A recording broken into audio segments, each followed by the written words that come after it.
we're going to have a quick lesson on congruent polygons. Just follow along. Before you start this, just draw the two triangles you see on your paper. And then also I'm going to scroll down and I want you to draw the two trapezoids. One is on its side and one is upright. So draw those two things before you begin so that when we get up to it, you will be able to follow along. So you got two trapezoids. This letter right here, sorry, that should be, oh my, look at that. Yeah. Right. Okay, that's working out not so well, but that's okay. Okay. All right, so here goes. Corresponding parts. The same thing in the same place on two distinct shapes. It doesn't matter which direction the shapes are facing. Corresponding is a vocabulary word. It simply is locating the same thing, like this right angle, locating that exact same angle on another shape. And if you look right now, go ahead, tell me what angle matches up with angle E. I hope you said angle B. Those are what we call corresponding. And corresponding is the same, so angle B is in the same location in this triangle as angle E is on this triangle. Okay? So, and that's what corresponding is. So, what side corresponds with this side right here, which is side AC? Which side on this other triangle corresponds with it? Hopefully you said this one right here. I can't hear you. Yes, it's DF is the corresponding side. Then we want to locate what angle would correspond with this angle right here, angle F. What would that correspond with? And look on this other shape, and hopefully you know that it's going to correspond with angle A on that side. So, line segment BC, that line segment should then be able to correspond with what on the other shape? What line segment is exactly the same place? Say it before I do. It's line segment DE. I hope you got that right. Line segment DE is what it corresponds with. And then finally, that last angle, which is angle D right here, that would correspond with, obviously, the only angle left, angle E. In other words, angle C, sorry. Angle D and angle C are the exact same angle and the exact same location within their own triangle, so that we say that they are corresponding. And then line segment AB then corresponds with, of course, the only remaining line segment, which is this line segment right there. So that's what we mean by corresponding parts. Corresponding parts simply match up one angle in the same location to another angle in the same location in a different shape. When we have corresponding or congruent polygons, the definition is pretty simple. Two polygons are said to be congruent if you could pick them up and put them on top of each other. Then all of the angles and the sides would be congruent. But more specifically, I can't just go to this shape and go, oh, well, let me just pick this up and put it here, because I'm not matching up my corresponding parts. So that's why in the definition of corresponding, we have this vocabulary word. That's the definition of congruent. We have this vocabulary word, corresponding.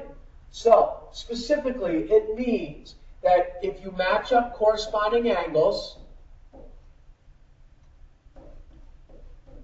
and you match up corresponding sides, that if the shapes are congruent, then those parts are also congruent. Or if those parts are congruent, then the shapes are congruent. So looking at our two trapezoids right now, I can't say they're congruent like that because they don't match up. But what I would have to do is I would have to, of course, rotate this. And then if they match up like this, then I could say that the corresponding parts are all matching and they're all congruent. Therefore, the shapes are congruent. So but to illustrate that and make sure you understand this matching of corresponding, I am going to keep my shape on the side, and we are going to match up corresponding sides. So the way we have this is we would have quadrilateral, and of course it's a trapezoid, but it doesn't matter. AEGD is congruent to quadrilateral, and this is important the way I write this because I have to match up my letters beforehand. NB, MK. Okay, and that should, the way this is written actually automatically matches up our corresponding parts. So angle A corresponds with angle N, angle E corresponds with angle B, angle G corresponds with angle M, and angle D corresponds with angle K. And again, remember as I rotated this and I moved this thing around, you can see that that's exactly how that works out.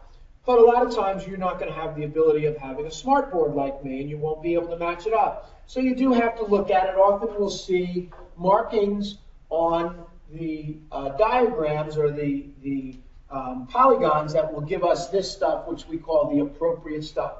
So the way we would see this, we would see side AE, line segment AE, is congruent to line segment BN. Okay, and that's the corresponding part. And we would see, again, I'll use different colors. Then we would see something. Now, this is a specific type of isosceles triangle, so isosceles trapezoid.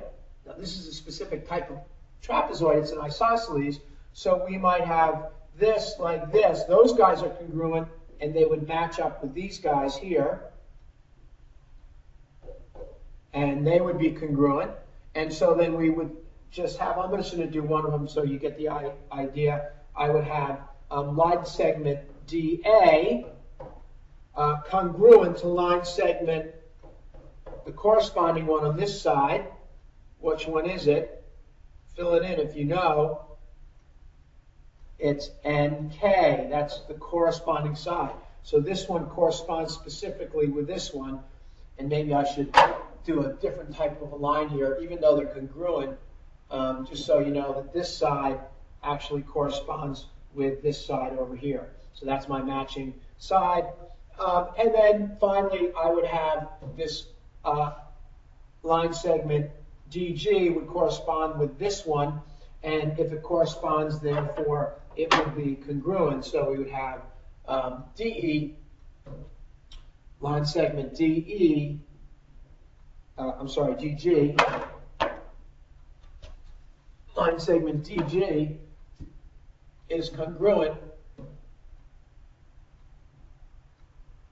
Line segment is congruent to line segment KM. So that's matching up, and again, I didn't put one side up, but you get the idea. So I'm just matching up my corresponding parts there. And then what does that mean about my angles? Well, my angles would basically mean like this. Angle D would correspond with angle K, and they would be congruent. Angle G would actually be the same as angle M. They would be congruent. So we would have that group. We'd have angle D congruent to angle K, and we would have angle G congruent to angle M. Those are the corresponding angles. And then we might have angles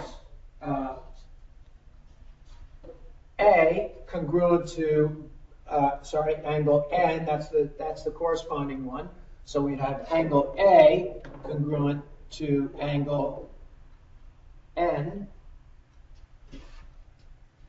And we would have angle E congruent to angle B. Angle E congruent to angle B. So it almost seems like we're stating the opposite, the obvious, that when we have this, when quadrilateral AEGD is congruent to this, then all of this is true. All the corresponding parts are congruent. And conversely, if we were ever given this, we could say this is true. And ultimately, again, this all leads to the fact that if I were to take this shape, wherever I can get it here, if I were to take this shape and say that it is congruent, then all of those corresponding parts would match up. All right. Just flip this over, do the back of the homework. It's pretty straightforward. I think you won't have any difficulty with it. At least I hope you won't have any difficulty. All right. See ya.